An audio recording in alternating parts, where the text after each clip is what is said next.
Hello and welcome back to another Patreon time-lapse video.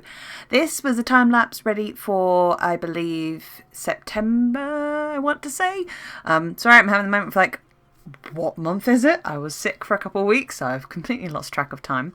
And for September, I was requested to do Aavaros from the Dragon Prince. You're going to see a mix of footage here because I started this on Procreate on my iPad when I wasn't sure if I was going to do just some line artwork, but once I got the piece down, I decided I wanted to paint it, and at the moment I'm still trying to work out painting on Procreate, so I ended up transferring it over to Sai Paint Tool because of when it comes to actually doing my lineless painting. Just it's a program that I'm very much more familiar with when I'm doing that sort of work, so it's a lot quicker for me to get through it. This is going to be a slightly longer video than usual because of where I've been doing it on Sai rather than Procreate, because Procreate does its videos and will time it to a certain amount because it just captures your strokes as opposed to the time that you've been working on it.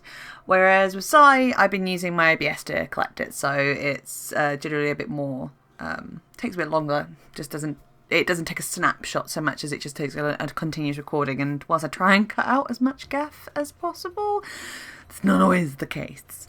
Anyway, so with this piece, it's a good example of some of the 3D rendering stuff that I do on occasion, and actually I was really surprised with this because I've actually not done this sort of work for a while.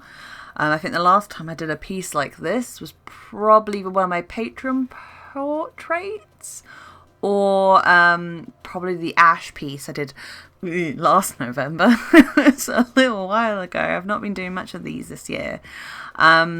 And actually, whilst I was working on it, this is actually, whilst I can still tell there's a lot of anatomy errors, like parts of his face feel very flat and not, like the eyes not in the quite position. I've not quite got the 3D shape of the skull down. Given that this is actually rendering it in a very unrealistic colour for skin, I'm actually really happy with how it came out. It's definitely one of those pieces that just because you can see errors in what you've done doesn't mean that you can't be proud of it. So for instance, this, I can see this, by the end of the finish, you'll see there's quite a number of anatomy issues which show my weaknesses. But I ended up going, like, do you know what? Regardless of the weaknesses, I'm still really happy with this. Like, even when I've gone back like a month afterwards or like a couple weeks afterwards, I'm still liking it. And I'm sure, like, given another year, I'll probably look back on it and be like, oh yeah, I can do better than that now. But I will probably still be very proud of it at the time. So a lot of the techniques that you see me using here are just my basic sort of ones for when I'm painting. So I really just use the marker tool a lot, and just adjust the not the opacity but the sort of the blending and the dilution are the main two that I end up using a lot. I also use a bit of airbrush as well, but they're the two main brushes that I will end up using. So a lot of the things that you'll see me doing here is just like, for instance, the glow effect is using a lot of layers as well.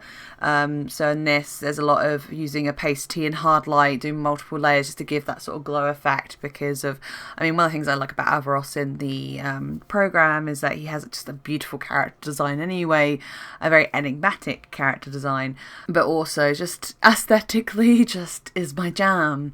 So I really wanted to make sure we got the glow effects down. And honestly, one of the things with, I think when people are learning a program, like when you learn to digitally paint, when you first start, you just like, oh no, I just got to paint. I don't use any of the layer features. And as you go along, you actually start realising actually a lot of those layer features can help a lot with rendering. They can either provide shortcuts or they can just provide another way of doing it if you haven't got the eye or the technique. Like, doing the glow effects that I have done on Aavarosl is like freckles there. There is probably ways of rendering that just using paint strokes. However, I struggle with that. However, using not opacity, but like using luminosity layers as well as hard light layers, using them in combination, I'm able to get that effect. I wouldn't say it makes me any less of an artist for it, it's just that's what I found works. I think this is also, actually seen a bit that I'm working on now, is namely like hands and chests, and they are two of the bits of anatomy that I hate the most, especially when in this case you're having to anatomy of a creature or a person that does not have the normal amount of limbs. Because, for instance here, Aavaros has 3 fingers, and it didn't realise until I was painting it that it was going to be difficult, because of just in your head constantly it's just like, it's wrong. If any of you who are actually getting into sort of painting like fancy creatures like tieflings, or like in this case like Aavaros, and you're doing colours like blue skin, one thing I will add is, like, don't be afraid to be using other colour palettes. Don't stick to like a monochrome. One of the things that I'm really happy with this piece is where I was using both on almost like bright turquoise and a lilac to try and colour his skin. I say the lilac, it was more of a pink. It's more like a mauvey pink colour. You can see here I've splattered it on, and that ended up helping giving some really nice highlights that I've also added to the depth of what could be at risk of making a very plasticine sort of skin, because when we paint when you're painting realistic skin, you have got all these other undertones. It's not just pink skin. You have blues, you have purples, you have greys, you have yellows, you even have some greens. It's why it's so hard to paint skin, to get that sort of, for instance, for photorealism, and that it is so hard to get it down because of depending on what you're, what lighting you're in, and it's not a completely opaque surface. So even when you're doing fancy creatures, don't stick to just one colour and do a monochrome. Do experiment with using other colours just to give you that extra depth, because that will end up like sort of helping you out on this. Honestly, looking at this hand that I was painting here, and bearing in mind I was probably painting this at like 2-3 o'clock in the morning, I think, at this point, because I'd started and I was like, I'm in the zone, I'm not going to stop. This is still like one of my favourite pieces out of all of it, because of I usually struggle with fingernails, I struggle with like hands, with joints on fingers and not liking them. So literally I think all this piece, as much as there are so many anatomy issues that I was not happy with, there are also bits which are usually a challenge for me, but I was really happy with how it rendered out. I'm very proud of how this piece came out. This was a bit difficult trying to figure out how on earth to do this marking that is on Aavaros's chest, because of I'd use a lot of references and it looks like it's glowing. I'm not sure if it actually is, but I think it is.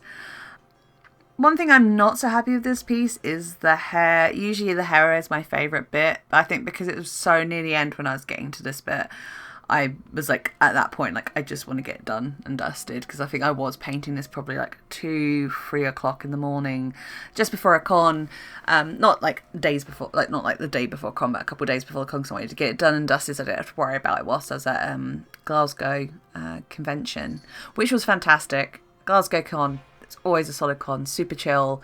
I really recommend it for people, like if you are in the north of England and you don't fancy doing like Manchester MCM or London MCM.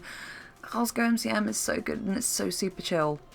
And again, I just love Scotland in general.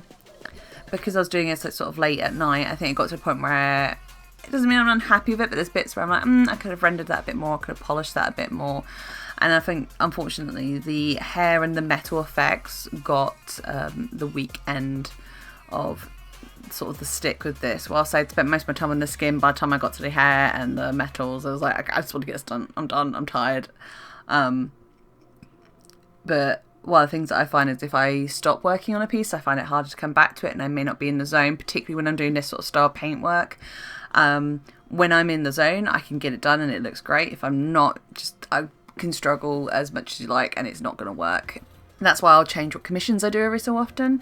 So I don't always stick to doing my ink ones or my sketch ones or my colour ones or painting ones, because of I'll change them around every so often, because of if I'm not in the mood. Well, I say it's not even not in the mood, but it's just sometimes when my brain is working with certain types of styles easier than others, and once I can push through it, I'd rather not for people's commissions, because it's a case of like, you're paying for my work, I'd rather give you like what you deserve, as opposed to me pushing through it and you not necessarily getting what you want. You're not necessarily getting sort of the quality of work that you would want. But yeah. So yeah, here's the hair process. So typically for my hair process, I'll use like an airbrush to sort of add in where I want the shades and shadows, and then I will roughly put like a darker tone sort of to line out where I want all the different groups of hair strands to be, and then I'll sort of blend it in and blend it out, and then I might go in with some finer brushes later and just add some individual hairs in, just to give it that sort of range of sort of motion. Because I get a lot of people going, oh, I love how you do hair. And I'm like, well, the things to remember when you're doing hair is that you're not painting every single strand. Your eye can't pick up that. So treat it as like bulks, and then use like a thin brush to add in a few sort of strands to break up those ribbons. Obviously when I do hair, it's always very floaty and very much, I think it's sort of at this moment my trademark is like, has it got floaty hair? Then Lissy did it. Yeah, so really how I do hair is very basic. Once I've done sort of the rendering, I'll go back in and I might select large areas to sort of make bits darker, or just the sort of tone bits to give it some more depth. So you'll see in a minute that I start picking up bits of hair and I'll start darkening it to put it in shadow. Now a trick what I do with this, I also lower the contrast a little bit, so I actually make it more flat. Because of when things are in shadow, it's harder for your eyes to perceive the sort of depth of an object.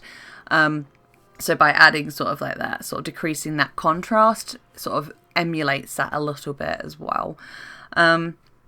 I was just going to say, one thing I would have improved on doing this again is probably adding a bit more colour to it, as in like not necessarily just limiting myself to whites and greys. Saying that, I did go over purple grey. You don't really often want to go like a straight grey. You want to have a look at what colour the grey is coming from, because that'll add a hot or a cold sort of feel to it as well.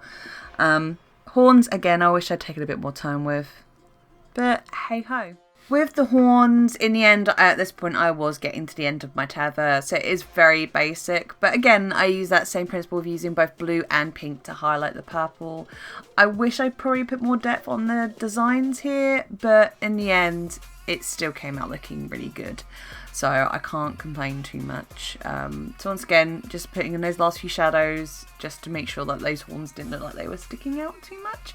But with that, that's the whole picture. I hope you guys liked it, and thank you for watching.